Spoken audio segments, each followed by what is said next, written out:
Good morning बच्चों। How are you? चलो, आशा करते हैं कि तो आप लोग बिल्कुल ठीक हो गए। तो आज हम पढ़ने वाले हैं व्याकरण में, हिंदी व्याकरण में संज्ञा के बारे में। तो क्या आपने इस शब्द को पहले कभी सुना है? नहीं सुना? चलो आओ मैं बताता हूँ क्या होता है। तो संज्ञा क्या होता है? किसी व्यक्ति, वस्तु, स्थान या भाव आदि के नाम को संज्ञा कहते हैं। यानी कि किसी व्यक्ति, यानी उस व्यक्ति को नहीं, उसके व्यक्ति के नाम को। यानी कि अगर हम वस्तु की बात करें तो वस्तु क्या होती है? जैसे बाल्टी, स्टूल, टेबल, चेयर। यानी कि टेबल को नहीं, लेकिन टेबल का जो नाम, क्या नाम है, टेबल उसको हम बोलते हैं, तो उसका जो नाम है उसको हम बोलते हैं संज्ञा। स्थान, स्थान का मतलब क्या हुआ? जैसे दिल्ली, मद्रास, बदरपुर, जेतपुर, सौरभ विहार, ये सब क्या है? उसके नाम है। तो जब भी कभी हम इन सब चीज़ों के बारे में बात करते हैं, यानी कि किसी व्यक्ति, वस्तु, स्थान या फिर भाव, और जब उसके नाम की बात करें तो वो क्या होता है? संज्ञा कहलाता है। संज्ञा के मेन अगर हम बात करें, मुख्य रूप में कितने भेद होते हैं? 3 भेद होते हैं। ठीक है, कौन कौन से 3 भेद होते हैं? पहला होता है जातिवाचक संज्ञा, दूसरा होता है व्यक्तिवाचक संज्ञा, तीसरा होता है भाववाचक संज्ञा। तो अगर हम बात करें कि जातिवाचक संज्ञा क्या होता है, तो उसको पढ़ के देखते हैं। इसमें लिखा है कि जिस शब्द से एक जाति या जाति के सभी पदार्थों का बोध हो उसे जातिवाचक संज्ञा कहते हैं। जैसे कि गाय, आदमी, पुस्तक, ये शब्द अपनी पूरी जाति का बोध कराते हैं। यानी कि ये कहना चाह रहा है कि कोई ऐसा शब्द जिससे कि उसकी पूरी प्रजाति के बारे में पता चले। जैसे कि अगर हम बात करते हैं आदमी, तो आदमी इसमें लिखने का मतलब क्या हुआ? आदमी का मतलब हुआ कि वह मतलब एक इंसान की बात कर रहे हैं, जिसके के अंदर वो लड़का भी हो सकता है, बूढ़ा, एक मेल पर्सन भी हो सकता है, आदमी भी हो सकता है, एक बच्चा भी हो सकता है, लेकिन एक महिला नहीं होगी, लड़की नहीं होगी। क्यों? क्योंकि हम इसमें उसको उसके लिंग के हिसाब से बात कर रहे हैं, तो वो हुआ आदमी। अगर हम बात करें पुस्तक, पुस्तक के अंदर हम बात करें तो पुस्तक क्यों लिखा हुआ है? तो पुस्तकें कई प्रकार की होती हैं। जो बच्चे पढ़ते हैं वो भी पुस्तक है, जो बड़े पढ़ते हैं वो भी पुस्तक है। रामायण, महाभारत, ये सब क्या है? ये सारी पुस्तकें हैं। हम लोग जो इस समय इस पुस्तक को पढ़ रहे हैं, ये भी एक पुस्तक है व्याकरण की। तो ये भी एक क्या कर रही है? एक पूरी की पूरी जाति के बारे में बता रही है। पुस्तक क्या होती है? पुस्तक का असली अर्थ होता है जिससे कि हमें ज्ञान प्राप्त हो पढ़कर, उसे हम पुस्तक कहते हैं।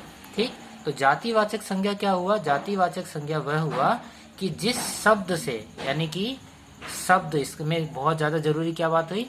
जिस शब्द से हमें ये पता चलता हो कि वो किसी एक जाति या प्रजाति की बात कर रहा हो, उसको हम बोलेंगे जातिवाचक संज्ञा। जैसे कि अगर मैं बोलूं औरत, तो उसमें सारी औरतें एक बार में आ गई, मैंने एक ही बार में सबको इंक्लूड कर लिया।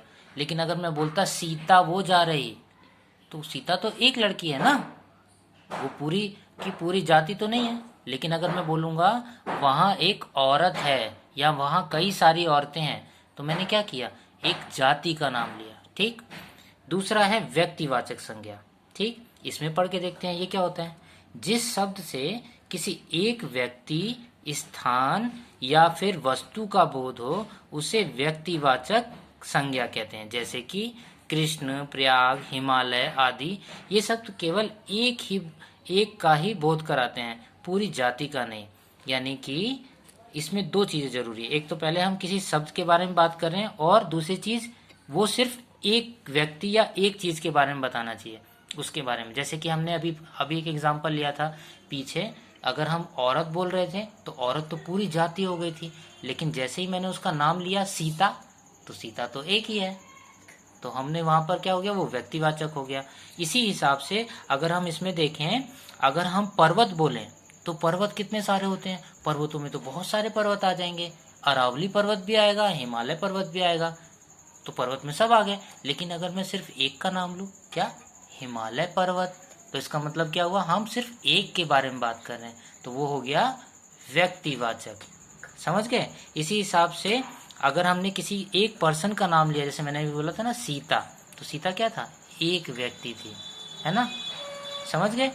तो इसी तरीके से जहां पर कहीं पर भी किसी शब्द से क्या हो, सिर्फ एक चीज का हमें बोध हो, हमें एहसास हो कि सिर्फ एक चीज के बारे में बात हो रही है, पर्टिकुलर पर्सन के बारे में, पर्टिकुलर चीज के बारे में, तो हम उसको बोलेंगे व्यक्तिवाचक संज्ञा शब्द। ठीक है।